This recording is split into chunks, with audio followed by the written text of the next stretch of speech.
in challenging times. My name is Lynn Gidluck, and I am the Community Director for the University of Regina's Community Research Unit. Before I begin, I'd just like to acknowledge that while today's event is taking place online, the CRU's physical home is located on Treaty 4 land in the traditional territory homeland of the Métis. And I would like to thank the South Saskatchewan Community Foundation for their generous sponsorship of our ToolKit workshop series. In particular, thank you to Karen Henders, the Foundation's Director of Community and Grant Stewardship, who came up with the initial idea for this 4-week series of webinars and virtual discussion sessions. Thank you, Karen, for helping us think outside the box and experiment with new ways of connecting with our community during these really troubling times. We really appreciate that. I would also like to thank Karen Jaster-Laforge, who does such great work doing community engagement work for the Johnson-Shoyama Graduate School. Karen and a number of other people in the community, including the other Karen, who I just acknowledged, Karen Henders from the Community Foundation, serve on our advisory committee for these workshops. Thank you also to Sherry Hildred, is on this call today. Sherry is with Belmore Consulting, and she's going to be hosting next week's webinar. Also on the line with us today is my colleague Magda Gomez from Ottawa. Magda is the manager for a national organization called Community Campus Engage Canada that I'm a member of. And Magda's been leading Zoom discussion sessions like the ones we're having today across the country. So she's been providing some help with logistics with this, and we really appreciate that she's joined us today. Let me quickly explain the format for today's event. Sonya is going to speak for about 15 minutes. We hope that all of you on the line today will stay with us after she leaves, but we understand if you do have to leave us. But following her presentation, Zoom is going to sort everyone who stays with us into small breakout rooms. And in groups of probably 4 or 5 people, you'll have the opportunity to reflect on what you heard during the presentation. You'll get a chance to do this twice with 2 different groups of people. And I hope you'll get the opportunity to meet some new people today who can provide maybe a little bit different perspective on things. So that's going to bring us to the end of our kind of allotted time together, which was an hour. However, should you wish to carry on the conversation, Zoom's going to direct you back to the main meeting room, where we will keep the session open for an additional half an hour. And so to help our event run smoothly, we ask that if all attendees kind of stay muted during Sonya's presentation, just because sometimes it messes up the internet connection if other people's voices are in the background and sounds. And please note that the presentation will be recorded, the part that Sonya is going to be part of, but we will not be recording the discussion that takes place in the breakout rooms. So with that, I'm just going to let Sonya take over, and she's going to hopefully provide us with a few words of wisdom that we'll be able to talk about a little bit later. Take it away, Sonya. Great, thank you so much, Lynn. And I'm just going to share my screen here for the PowerPoint with you. So I want to thank everybody for joining me today, joining all of us. It's a real pleasure for me to be here, I said sort of virtually in Regina, where I have so many fond memories. Before I start, I want to say that much of what I'm going to talk about during our brief time together are things that you already do. So instead of focusing on our weaknesses, positive psychology tells us to focus on our strengths and to use them. And put another way, to focus on what we already do well and to do more of it. So I think you're going to recognize things that you already do, but hopefully you'll learn some ways in which you can do more of them. Now, see if I can get you to the next slide. So this diagram, as well as this quote, came from a recent article by Moore. And he said that this pandemic offers us a great opportunity to move from our comfort zone to the growth zone. This is the time to acquire new skills, learn how to deal with challenges, and show empathy to others. He included the diagram which shows that to grow, we have to leave our comfort zone. Typically, what initially happens when we leave our comfort zone is we enter a fear zone. We feel anxious and worried. That's normal and expected. We like our comfort zones because we feel safe there. Unfortunately, we were all forced out of our comfort zones during this pandemic, so it was not our choice to leave them. But the good news is that we don't learn or grow in our comfort zones. So by being forced out, we have been presented with opportunities to learn and grow. The arrow that's shown in the diagram is unidirectional, but we actually, of course, go back and forth. We go back and forth, certainly weekly, if not even daily, could be multiple times during the day. As we're presented with new information about the pandemic, about what we're supposed to do or not do in our communities, as we get perhaps new challenges presented to us at home or at work. But then we move along again towards the learning zone and the growing zone. So in the interest of time, for the most part, I'm going to just sort of read off the slides. You can kind of follow along. I have a list of references as well at the end because this information is research-based. And much of this research that I'm going to discuss has been done studying people's responses to trauma. And trauma is defined as a deeply distressing or disturbing experience. And I think that the fear caused by this pandemic and the legislation that has been enacted to protect our health during this pandemic is deeply distressing. I'm choosing to use a different language, though, in this presentation in an attempt to reframe or reappraise the situation as a challenge as opposed to a threat. And I'll explain what I mean by that. So in terms of when we think about stress and coping, there's a cognitive model. It's how we think about it, as I said. So the experiences is much more about our thought processes. So one of the models has us give sort of two appraisals to a situation. And the first one, the primary appraisal, has us evaluate our present situation. And when we see things as a threat, it's very future oriented. There's a possibility of harm or loss when we see things as a threat. But if we see things as a challenge, we see then the potential for growth or gain. And we think, I can meet the demands of the situation. So it's not going to say that it's going to be easy, but that I'm able to do it. Now, of course, again, these appraisals, much like the unidirectional arrow on the diagram, they're fluid and complex, and it's not mutually exclusive. So you can see some things as a bit of a challenge as well as a bit of a threat. Or you might initially feel threatened, but then you go, okay, no, wait, I got this. And then you can see it as a challenge, right? So it's not sort of as clear cut as presented, but it's to get you to think about this process. And then the next aspect is the secondary appraisal. And this has us evaluating our coping resources. Do I have the coping resources necessary to deal with this situation? So coping refers to the effective use of resources and strategies to deal with internal and external demands.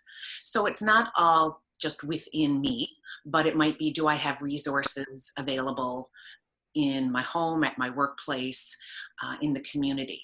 So it's not just all from within, but you think about, do I have the resources necessary? And then we do the reappraising. So as I mentioned before, we can reappraise the situation based on ongoing feedback from the situation and our own assessment of how well we're dealing with it. So as I said, even initially you might think, yeah, I got this, and then realize, oh, I can't get the Zoom to work, and now we feel kind of threatened. But then we can go back, all right, do I have, you know, a teenager who can help me with Zoom in my case? And then I go, yep, okay, and I can see it again then more as a challenge. So again, it's not a clear, nice, neat, linear line. We can go back and forth. So in terms of positive personal growth during these uncertain and challenging times, there is a growing body of literature that's demonstrating that as a result of deeply distressing and challenging experiences, many people do find meaningful life lessons, a renewed appreciation for life, and increased feelings of personal strength. So actually, when we go through challenging times and we find out we are more resilient than what we thought we were. And that's sort of common among people. Most of us think that, oh, I would never be able to get through that. But people, we do. We are way more resilient than we realize. And when we go through a challenging situation and we deal with it, then we recognize, yeah, okay, I got through that before, I can get through another challenge or struggle. And so we learn more about ourselves. I want to mention a little bit about the literature on post-traumatic growth. Positive outcomes arising from deeply distressing and challenging experiences have been referred to as post-traumatic growth. This is closely related to literature on resilience, but with one main difference. Resilience emphasizes how people bounce back from adversity, whereas post-traumatic growth emphasizes how people bounce forward from and grow beyond adversity. So we often talk about people are resilient, and we certainly are, and I still use that language, but it's nice to think that when we deal with something again, we're actually not back to who we were before the challenging experience. We have grown from that. We have better coping strategies, we feel better about ourselves, whatever that might be. So we bounce forward, essentially. So in terms of then how, are we going to sort of the bounce forward? One of the things that we also do is meaning making.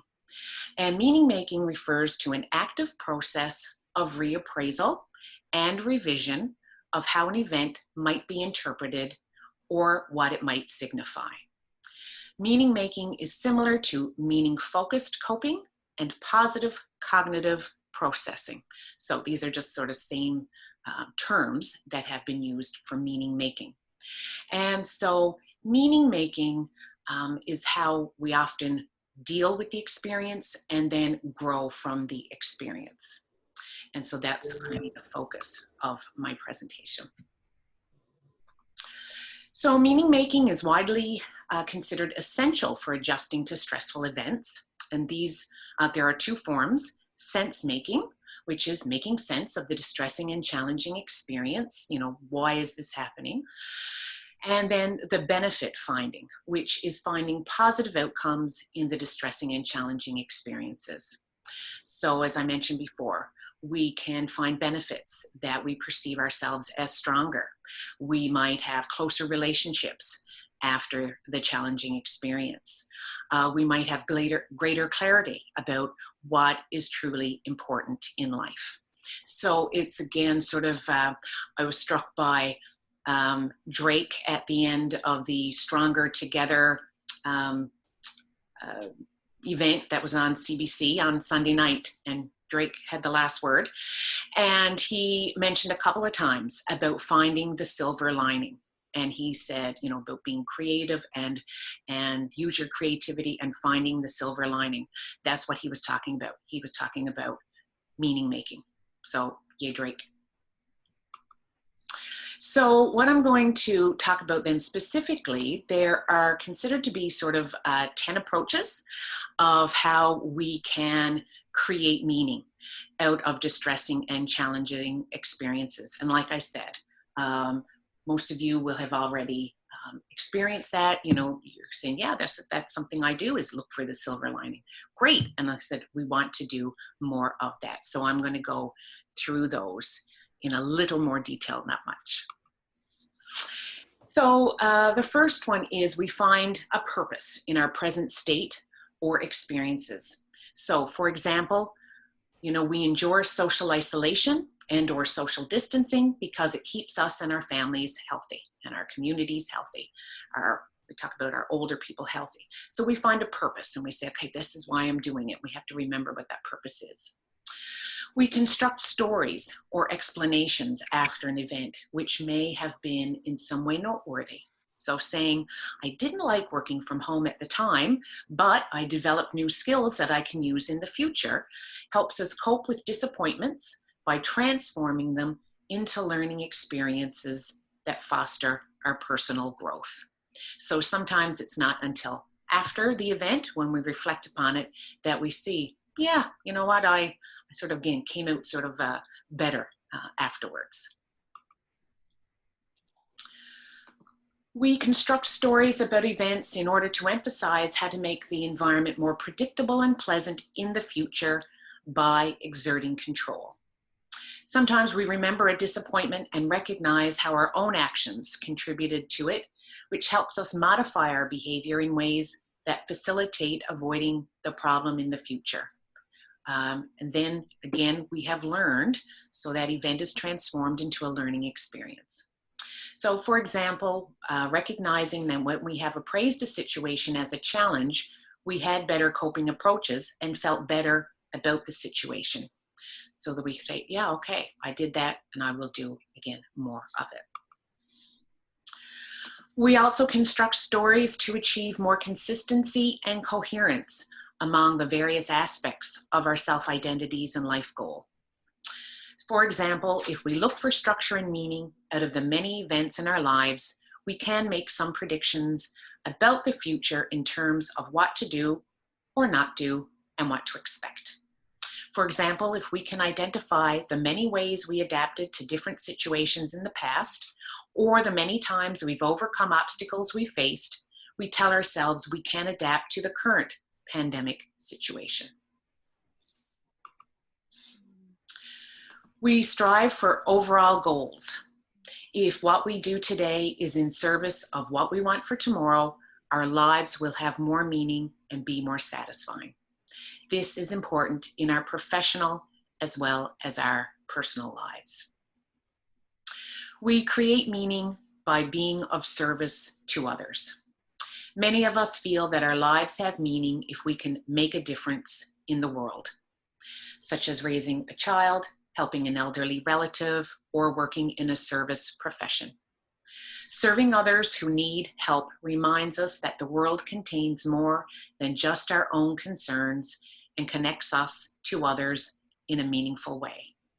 And while those examples were sort of very, sort of big, long-term, even by very simple acts of kindness, you can make a difference to a person. So, that's also how we create meaning, by being of service. We create meaning through creativity. Some people find their meaning in the works that they create. Creativity can be about the process, so the actual doing. It can be about the final product. We like to have something afterwards, as well as sharing the product with others. I said this might be why we've seen a huge increase in the amount of baking taking place during this pandemic. Certainly we've seen a lot online. I've seen a lot in my own home. So not only then have we been doing more baking, we're sharing the baking in a safe social distancing way. And that helps us create meaning. We live as fully and deeply as possible. This reflects an appreciation for and involvement in life to the greatest extent possible. And it includes the savoring of experiences.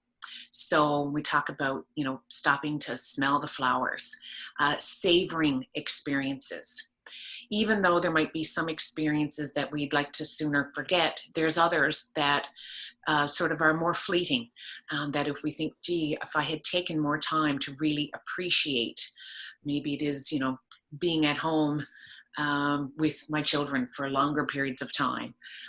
You know, at the time might be more of a challenge, but upon reflection say, you know what, that was pretty special. We create meaning, certainly through religion. Religions provide a philosophical framework for understanding the world, and through this have ways of interpreting life events. And finally, the last one that we're going to talk about today, we create meaning through how we choose to interpret an event. We may not have chosen to work from home or to be socially isolated from our friends and our families, but we can choose how we react to it. We can see it as a threat, or we can see it as a challenge and an opportunity. Existentialists see that this is where we have the ultimate freedom, the choice of what our response will be. Now, I also want to mention this, an important caveat, that studies on resilience, post-traumatic growth, and meaning making are not to be taken as blaming people for the level of distress they experience. So, you know, for ourselves and for other people. I don't want to say, oh, well, they're just not, you know, choosing to, you know, be resilient or choosing to see it as a challenge. It's not about blaming people, because again, as I said, we'll go back and forth, you know, to see it as a threat and a challenge, or a threat or a challenge. And, you know, some days it's, you know, it seemed to be easier than others. And so I don't want anybody to sort of beat up on themselves, you know, or blame other people. That's not what this is about. The focus is on understanding these protective factors in order to help people. So the research looks at about helping people. We can help ourselves and maybe even help others around us cope more effectively with deeply distressing events and life challenges. So I said, until next time, meaning making can be seen in many of the factors that have been found to be related to subjective well-being. For example, the relationship of optimism and hope to life satisfaction can be seen as a reflection of a person's tendency to interpret events in a positive way and to regard distressing experiences as conducive to learning about oneself. Optimism and hope, then, may be considered particular forms of meaning making. So my next session in 2 weeks will be a continuation, essentially, of this topic, because it's all from positive psychology. And I've titled it Living a Positive Life in Challenging Times. And I hope to see many of you back then. And this is a couple of quotes that I really like that I wanted to share with you before I end it. So, with our thoughts, we make the world. And this, you've probably heard before, is attributed to Buddha. And I was even reminded of how Sherry reframed our working conditions for her webinar next week, when, her webinar called Optimize Remote Teamwork. And she wrote, "You are not working from home. You are at home trying to work during a pandemic." And that's true. So it's, you know, we reframe that. And again, then we can be more gentle with ourselves. And then it says, your best stories will come from your struggles. So I want to give you all a pat on the back for being adaptable during these very challenging and uncertain times. I believe we are all creating our best stories with only more to come. And I want to thank you all for joining me. And I hope that you all stay safe. And here's a list of the references for your information from which I gathered the material for today's webinar. So as Lynn said, this will be recorded so you can see this later if you wanted to get more information about the references. So I'm cognizant of time. So I'm going to now hand over the hosting to Lynn. Okay. I am now the host, it says. Okay, let's just. Well, I hope all of you enjoyed what Sonya had to say. You can share a round of applause for Sonya using Zoom's reaction option. Thank you, Karen, for pointing that out for me. Okay, I'm going to sort you into groups now. And when you get into the room, you may wish to start with a very short round of introductions. And if you feel so